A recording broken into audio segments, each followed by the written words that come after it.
तो चलिए अब स्टार्ट करते हैं सोर्सेज ऑफ इंडियन कॉन्स्टिट्यूशन।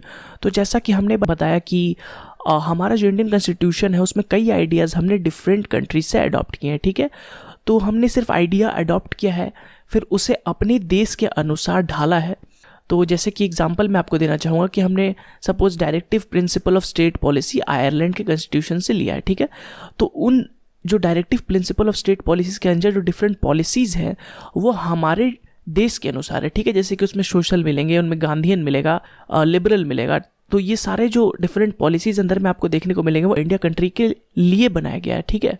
उसी तरह डिफरेंट जो भी हम अभी पढ़ने जा रहे हैं आइडियाज़ वो डिफरेंट कंट्री से लिए गए हैं। तो अभी आपको इनमें से कई आइडियाज़ समझ में नहीं आएंगे, फिर क्योंकि हमने भी डिटेल में पढ़ा नहीं है कि लोकसभा राज्यसभा क्या होता है, उनका इलेक्शन कैसे होता है, ठीक है, सिंगल सिटीजनशिप क्या होती है और ऐसी बहुत सारी चीज़।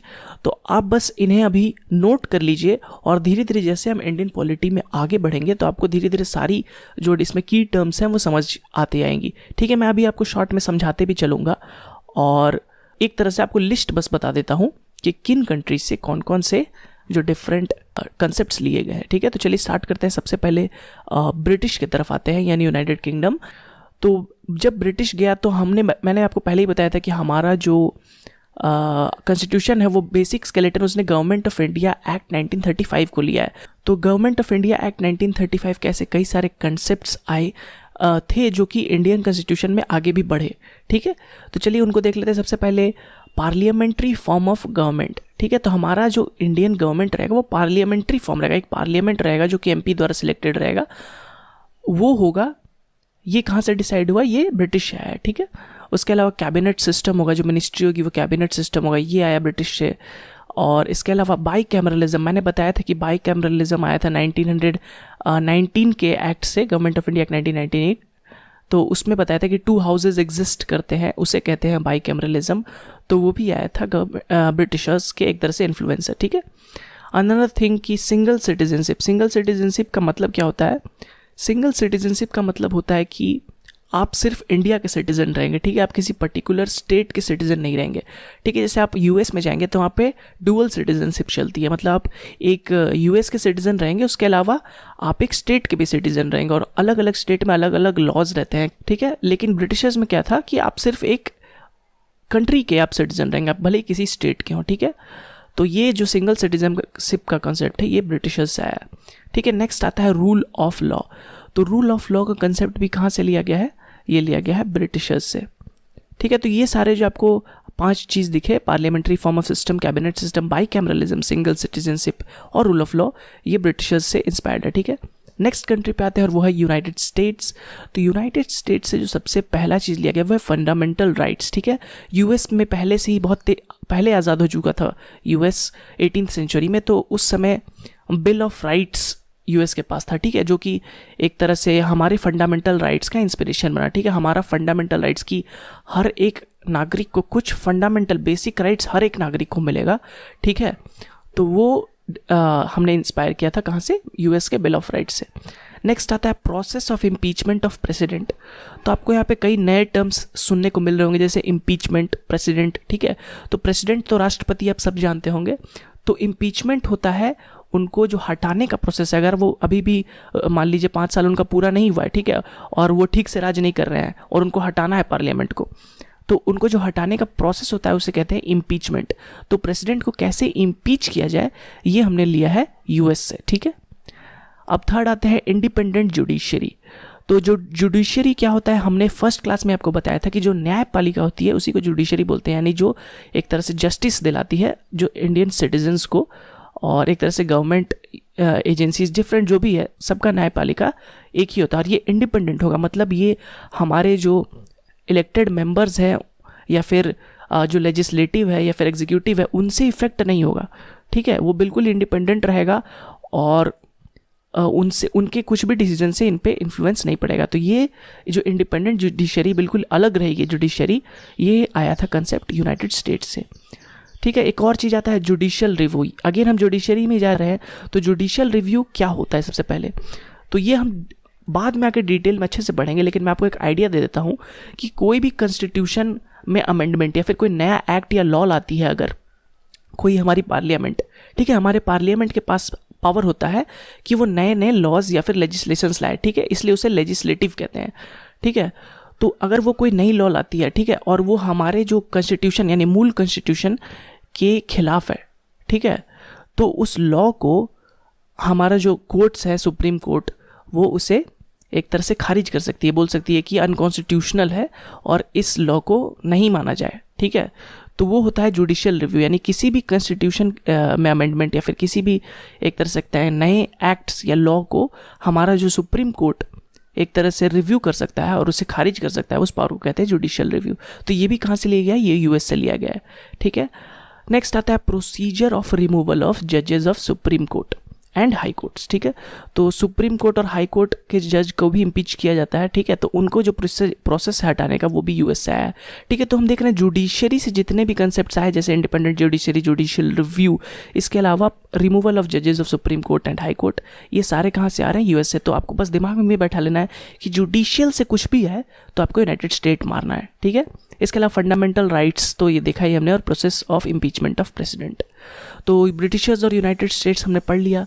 अब नेक्स्ट आते हैं थर्ड कंट्री के ऊपर, जो कि है आयरलैंड, ठीक है।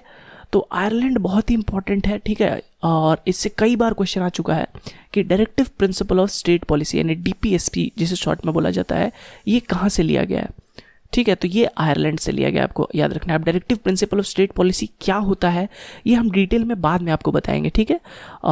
अभी इससे बताने जाऊंगा तो मैं काफ़ी टाइम लग जाएगा, बस याद रखिए कि ये आयरलैंड से लिया गया है। नेक्स्ट अगर बात करें तो मेथड ऑफ एक तरह से कह सकते हैं इलेक्शन ऑफ प्रेसिडेंट जो है वो कहाँ से लिया गया है?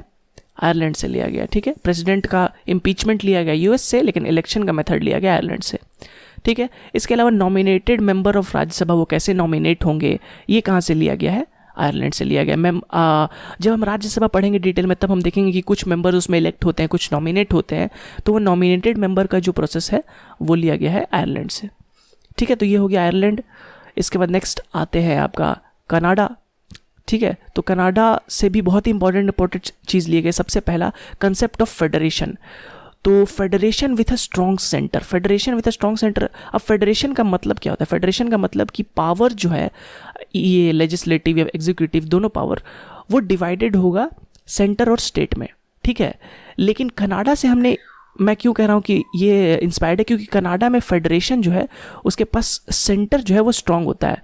तो ये सेंटर स्ट्रॉन्ग कैसे होता है कि जो ज़्यादा पावरफुल लेजिस्लेटिव एग्जीक्यूटिव पावर है वो हम सेंटर को देते हैं, स्टेट को छोटे पावर्स देते हैं, फिर एक तरह से कह सकते हैं कम पावर देते हैं। इसके अलावा कुछ रेसिडुअरी पावर्स भी होते हैं जो स्टेट लिस्ट या यूनियन लिस्ट में नहीं आता है। क्या होता है स्टेट लिस्ट यूनियन लिस्ट में आपको बाद में बताऊंगा। तो वो भी पावर एक तरह से सेंटर के पास होता है, ठीक है। इसके अलावा appointment of state governors by the centre, ठीक है। तो स्टेट में जो गवर्नर्स होते हैं आपको पता होगा वो सेंटर एक्चुअली में अपॉइंट करता है, ठीक है। तो ये भी जो कंसेप्ट है ये कनाडा से लिया गया। तो हम देख रहे हैं तीनों जो प्रोसेस है इसमें सेंटर ही स्ट्रांग हो रहा है, चाहे फेडरेशन विद स्ट्रांग सेंटर हो गया, चाहे रेसिडुअरी पावर्स हो गया, क्योंकि रेसिडुअरी पावर्स जो होता है वो सेंटर के पास होता है, ना कि स्टेट के पास। इसके अलावा अपॉइंटमेंट ऑफ स्टेट गवर्नर्स भी कौन कर रहा है? सेंटर कर रहा है। तो सेंटर को कुछ भी अगर पावरफुल बना रहा है, आप याद रखिए, तो वो कनाडा से आ रहा है, ठीक है। नेक्स्ट आता है जर्मनी। तो जर्मनी से हमने इमरजेंसी पावर्स, जो इमरजेंसी के दौरान सेंटर के पास एक्सट्रीम पावर्स आ जाता है, ठीक है। इवन कुछ फंडामेंटल राइट्स को हटाने का जो कुछ हम बाद में पढ़ेंगे कि एक दो फंडामेंटल राइट्स छोड़ के बाकी सबको सस्पेंड किया जा सकता है ड्यूरिंग द टाइम ऑफ एक तरह से कह सकते हैं नेशनल इमरजेंसी, ठीक है। तो ये कहाँ से लिया गया? इमरजेंसी के जो भी डिफरेंट पावर्स है वो जर्मनी से लिया गया इसका कंसेप्ट, ठीक है। नेक्स्ट आते हैं रशिया की तरफ। तो रशिया से हमने फंडामेंटल ड्यूटीज़ लिया है, ठीक है। फंडामेंटल ड्यूटीज़ बाद में हमारे कॉन्स्टिट्यूशन में ऐड किया गया है, ठीक है। इंदिरा गांधी के रूल के टाइम किया गया था, ठीक है। तो फंडामेंटल ड्यूटीज़ भी हमने कहाँ से इंस्पायर किया? रशिया से। ये रशिया के कॉन्स्टिट्यूशन में था, ठीक है। फंडामेंटल राइट्स तो शुरू से रहा था, लेकिन हमारे सिटीजन्स के भी कुछ ड्यूटी रहेंगे हमारे देश के प्रति या फिर हमारे कॉन्स्टिट्यूशन के प्रति, तो वो डिसाइड हुआ फंडामेंटल ड्यूटीज़ में, और वो कहाँ से इंस्पायर हुआ? रशिया से। नेक्स्ट आते हैं ऑस्ट्रेलिया की तरफ। तो ऑस्ट्रेलिया से हमने कुछ बहुत ही इंपॉर्टेंट चीज़ लिए हैं जो कि एक तरह से काफ़ी टेक्निकल है, जो कि हम बाद में आपको अच्छे से बताएंगे, ठीक है। जैसे कंकरेंट लिस्ट, मैंने अभी बताया कि 3 तरह के लिस्ट होते हैं, union list, state list, concurrent list, ठीक है। यूनियन लिस्ट में क्या होता है कि जो भी वो सारे चीज़ मेंशन होते हैं जिस पे यूनियन लेजिस्लेट कर सकता है, यानी यूनियन उस पर लॉ बना सकता है। स्टेट लिस्ट में वो सारी चीज़ होते हैं जिसमें स्टेट लॉ बना सकता है, ठीक है। और कॉन्करेंट लिस्ट में वो लिस्ट होते हैं जिसमें एक तरह से दोनों लॉ बना सकते हैं, स्टेट भी और सेंटर भी, ठीक है। तो कॉन्करेंट लिस्ट में अगर कहीं डिस्प्यूट आता है कि स्टेट बनाएगा या सेंटर बनाएगा, तो इसमें ओवर पावर किसका होता है, सेंटर का, ठीक है। अब ये तीनों लिस्ट के अलावा कुछ बच जाता है तो वो होता है रेसिडुअरी पावर्स, ठीक है, जो कि हमने पढ़ा कि कनाडा से हमने इंस्पायर किया है रेसिडुअरी पावर्स, जो कि अगेन किसके पास होता है, सेंटर के पास, ठीक है। तो इन सभी चीज़ों के बारे में डिटेल में हम बाद में पढ़ेंगे, अभी आप बस एक तरह से लिस्ट बना के रख लीजिए कि ये कहाँ से लिया गया है। नेक्स्ट आते हैं फ्रीडम ऑफ ट्रेड। तो फ्रीडम ऑफ ट्रेड भी हमने ऑस्ट्रेलिया से लिया है। इसके अलावा जॉइंट सिटिंग ऑफ पार्लियामेंट, तो हम पढ़ेंगे कि जब पार्लियामेंट हम पढ़ेंगे कि लोकसभा और राज्यसभा का जॉइंट सिटिंग होता है, कब कब होता है और उसमें क्या प्रोसीजर्स होते हैं, तो वो भी कहाँ से लिया गया, ऑस्ट्रेलिया से लिया गया है, ठीक है। तो ऑस्ट्रेलिया से 3 चीज़ें आ गए, concurrent list, freedom of trade and joint sitting of parliament. चलिए अब नेक्स्ट कंट्री की तरफ आते हैं। तो नेक्स्ट कंट्री है हमारा साउथ अफ्रीका। तो साउथ अफ्रीका से भी हमने काफ़ी इंपॉर्टेंट कंसेप्ट्स लिए हैं। सबसे पहला जो आता है वो है अमेंडमेंट ऑफ एन एक्ट, ठीक है। तो हम जितने भी कॉन्स्टिट्यूशन हमने स्टार्टिंग में तो बना दिया, ठीक है, 1950 में, लेकिन जैसे जैसे टाइम बीतेगा हमारी ज़रूरतें टाइम के साथ चेंज होगी, तो जो कॉन्स्टिट्यूशन में डिफरेंट एक्ट्स हैं उनमें संशोधन किया जाना चाहिए, ठीक है।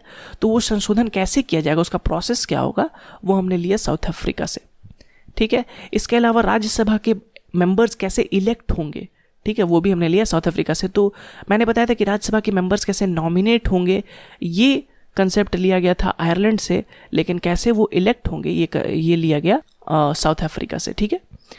चलिए नेक्स्ट आते हैं जापान के ऊपर, ये लास्ट कंट्री होगा हमारा। तो जापान से हमने लिया प्रोसीजर्स एस्टैब्लिश्ड बाय लॉ, ठीक है। ये एकदम कीवर्ड है, आप याद रख लीजिए, प्रोसीजर्स एस्टैब्लिश्ड बाय लॉ। क्या होता है ये मैं आपको बाद में बताऊंगा, ठीक है। तो जितने भी सोर्सेज ऑफ कॉन्स्टिट्यूशन थे हमने डिफरेंट कंट्री से वो पढ़ लिए हैं। आपको इनमें से मैक्सिमम याद रखना है, क्योंकि मैंने जितने बताया वो सारे इंपॉर्टेंट ही थे, ठीक है।